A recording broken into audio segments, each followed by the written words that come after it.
Chris Jericho refuses to be used as a nostalgia act. Randy Orton confronts Cody Rhodes. Paige's Royal Rumble 2026 return accidentally leaked. Vince McMahon's version of Unreal WWE suddenly signs a huge AEW star. A beloved wrestler suddenly dies, The Rock finally returns, and more. Let's start off with Randy Orton confronts Cody Rhodes.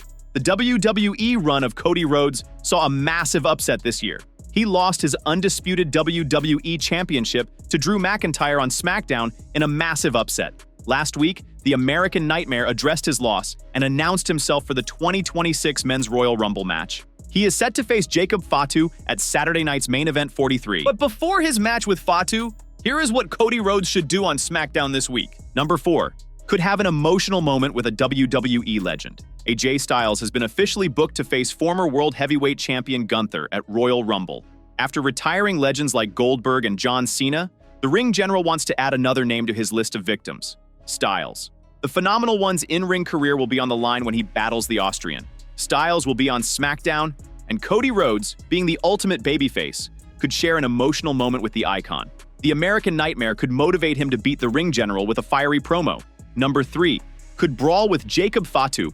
Last week on the Blue Brand, the American Nightmare and Samoan Werewolf got into a heated brawl. With this week's program being the go-home edition of SmackDown before Saturday night's main event, the two could once again engage in a fight.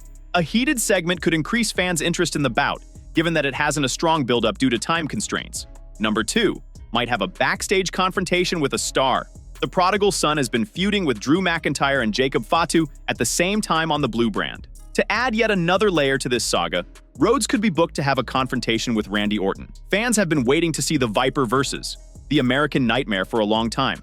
Regardless of whether Orton wins the world title, he could finally engage in a generational feud with Rhodes. The seeds for the bout could be planted with a confrontation on SmackDown.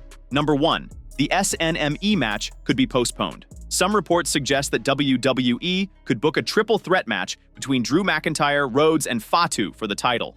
If the rumors are true, Cody and Jacob will be feuding for a long time. The two could get into a brawl on the Blue Brand, and one of them could end up being injured as part of the storyline. General manager Nick Aldis could postpone the bout, allowing the company to build it up properly. Finn Balor breaks silence after turning face. Finn Balor recently took to social media to break his silence after his possible face turn on the latest edition of Monday Night Raw. The Prince was in action on the show. In the main event of this week's Raw, Finn Balor locked horns with CM Punk for the World Heavyweight Championship.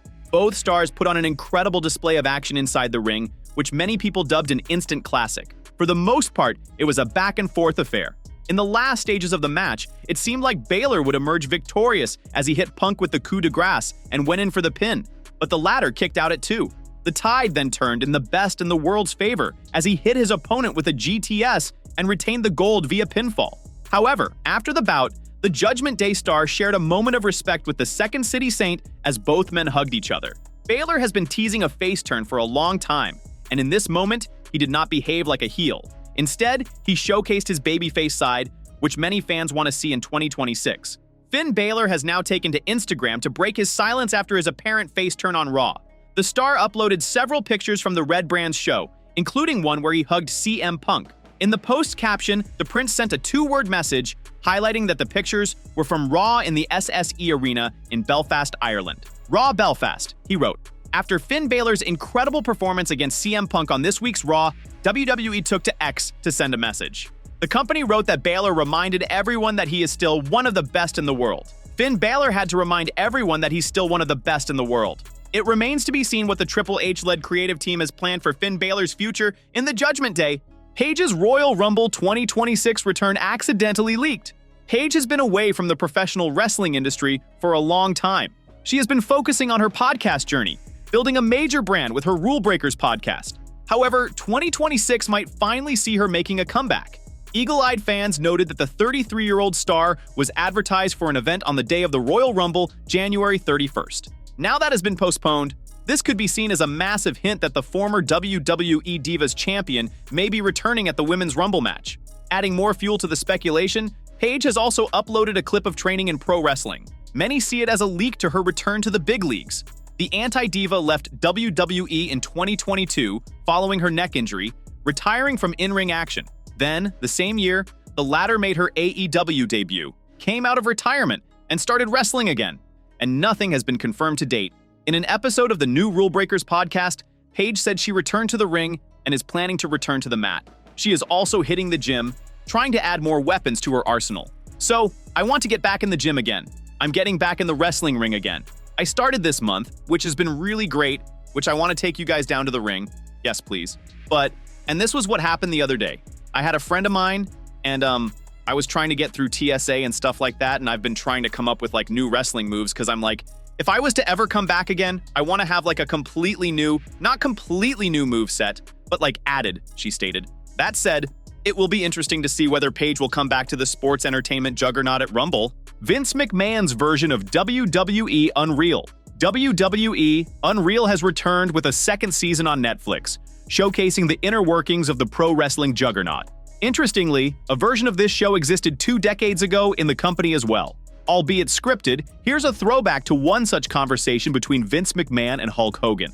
A fan recently uploaded a video on X showcasing a rare backstage conversation between the Huckster and Mr. McMahon.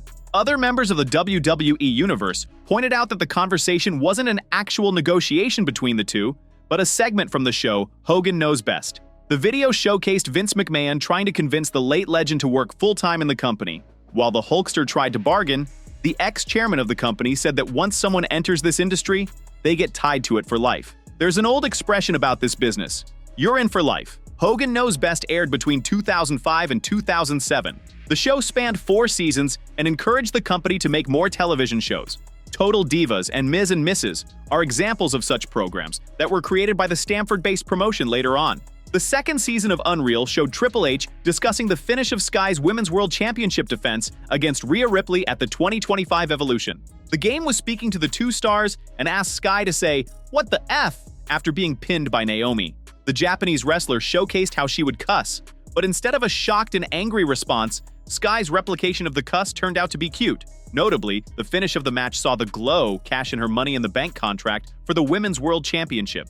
This was a big surprise for fans, as everyone thought that Naomi was after the WWE Women's Championship. The real-life Bloodline member had to relinquish her title shortly after, as she went on maternity leave. Sky and Ripley united as a tag team later on, and are the reigning women's tag team champions, while Naomi's arch-nemesis, Jade Cargill, holds the WWE Women's Championship. It will be interesting to see what lies ahead for these wrestlers in 2026.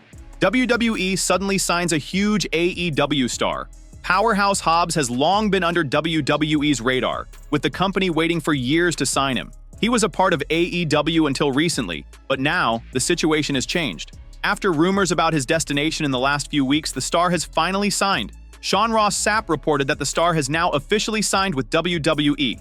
While it was believed that he would before, it has now been confirmed that it is the case. With this happening, it remains to be seen where the star heads next. Be it NXT, SmackDown, or Raw, he could be going anywhere, and the destination has not been confirmed yet. Hobbs has been with AEW for the last 5 years, and over the course of his career, he has quickly become a name every fan is eager to see at the top level. He has held both a World Trios title and a TNT title.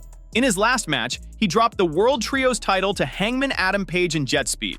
The company has recently filed a trademark for Royce Keys, but it has not yet been confirmed that it will be his name going forward.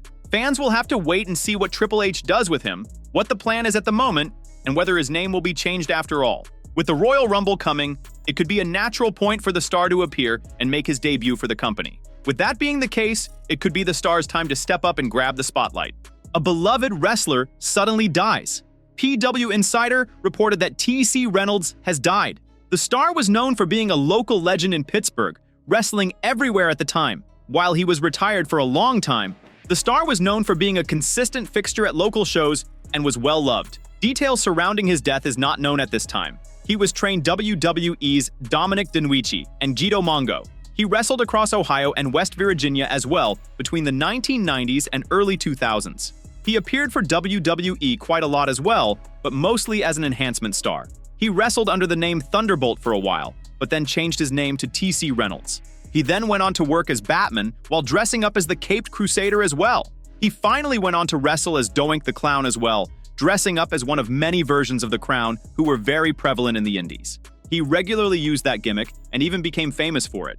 After stepping away from wrestling, he went on to work for the PA Department of Transportation. but he was also known for training several young stars who went on to become big names. Several people have reacted to the news of his passing, including WWE and ECW legend and wrestler Blue Meanie. The star took to social media to say that it was thanks to Reynolds that he got noticed by Raven from ECW and that he owed a large part of his career to him. TC Reynolds was a great guy. I was fortunate to share a locker room with him throughout my career. My match with TC as Batman got me noticed by Raven for ECW. Rest in peace, TC. WWE locks in a massive grudge match for WrestleMania 42. WrestleMania 42 is on the horizon, with the road to WrestleMania set to kick off next weekend at the WWE Royal Rumble. The show already has a number of matches rumored to be on the card, but it seems that one massive grudge match has now been locked in for April weekend. Becky Lynch was able to win back the Intercontinental Championship in Ireland this week, and she could well defend it at WrestleMania against AJ Lee. According to Fightful Select, the match has been confirmed for the show, despite AJ Lee's absence since her appearance at War Games last year.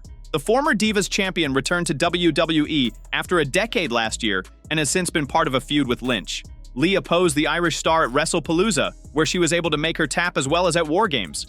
It seems that the two women will not be able to end their feud until they have faced off one-on-one, which will be WrestleMania weekend. AJ Lee has been away from WWE since November, but there have been rumors that she could be back at the Royal Rumble to continue her feud with Lynch. Lee has never competed in a women's Royal Rumble match, and there is a real possibility that she will be in the fray next weekend in Saudi Arabia. It would allow her to eliminate Lynch and continue the story they have been building for almost a year. AJ Lee has only competed in 2 matches since her return to the company, and it seems that keeping her off TV has allowed them to prolong the story and make it last until WrestleMania, where the two women will finally be able to have their grudge match. The Rock finally returns. The Rock hasn't been seen on the World Wrestling Entertainment's television since the Elimination Chamber 2025, and fans have been waiting for his return to the Stamford-based promotion. In a shocking twist, the final boss may finally come back to the sports entertainment juggernaut on the Monday Night Raw after the Royal Rumble 2026 Premium Live event alongside the Vision's Oracle, Paul Heyman. The Hall of Fame manager got into an altercation with general manager Adam Pearce and his phone rang. Heyman told the GM that he might want to answer that call before walking off. Even though the identity of the caller is unknown, there is a huge chance it could be The Rock, who called the 47-year-old official. The final boss could manipulate his authority as the board of directors of TKO Group and fire Adam Pearce, and could crown Heyman as the new WWE general manager of the flagship show. It would make the Vision faction unstoppable, with no one to stop them from doing as they please, which could create major buzz in the storylines. That said, the angle has not been officially confirmed as of now. Recently, in an interview with Rafi Bogosian, The Rock was asked whether he would be in next year's Showcase of Immortals, which will take place in Saudi Arabia, marking the first ever international Mania. While the People's Champion did not confirm himself for Show of Shows, he did say that he has been in talks for the show. Well, I can tell you that I'm excited for the brand of WrestleMania. I'm excited for the Kingdom because that is a big show. And I'm also excited not only for the brand, but I'm excited for our athletes to be able to participate in an event like that, and that is a global event, and so I can't wait. In terms of the conversations I've been having, well, it's all good. It will always be good, he said. It will be interesting to see whether the People's Champion returns to the WWE this year. Chris Jericho refuses to be used as a nostalgia act. Chris Jericho isn't slowing down, and he's not interested in coasting on past glory either. In a new interview with Soundsphere magazine, the former AEW World Champion and Fozzy frontman opened up about the importance of creative reinvention, both in wrestling and music. For Jericho, evolving as an artist isn't just optional, it's essential. Reinvention is important at any stage of your career because you want to keep people excited and motivated about what you're doing, Jericho said. The Rolling Stones' last record, Hackney Diamonds, and was great. Why wouldn't the Stones release a new album? Because they're artists, and that's what artists do. He mentioned the need to keep pushing forward, even if you have history on your side. Keeping things fresh and exciting is something I believe in wholeheartedly. There's nothing wrong with having tinges, but you still want to create new things as well, so you're not just a nostalgia act. Jericho also spoke about the crossover between pro wrestling and performing on stage, noting that both careers rely heavily on audience control and connection. You do learn how to control an audience. It's very important. You want people to react and have a great time. You want people to cheer when you want them to, and you want them to boo when you want them to. Whether he's in the ring or on stage with Fozzy, Jericho sees himself as an entertainer who thrives off live energy. There are a lot of prompts that I will use on stage and in the ring. You don't want dead air. You've got to be a party host. It's so important for you to have that interaction and connection with an audience. If you can do that, you will always have a job. Jericho continues to reinvent himself across multiple platforms, proving once again why he's remained relevant for over 3 decades. Do you think Chris Jericho is the best at reinventing himself in wrestling? What's been your favorite version of the Ocho over the years?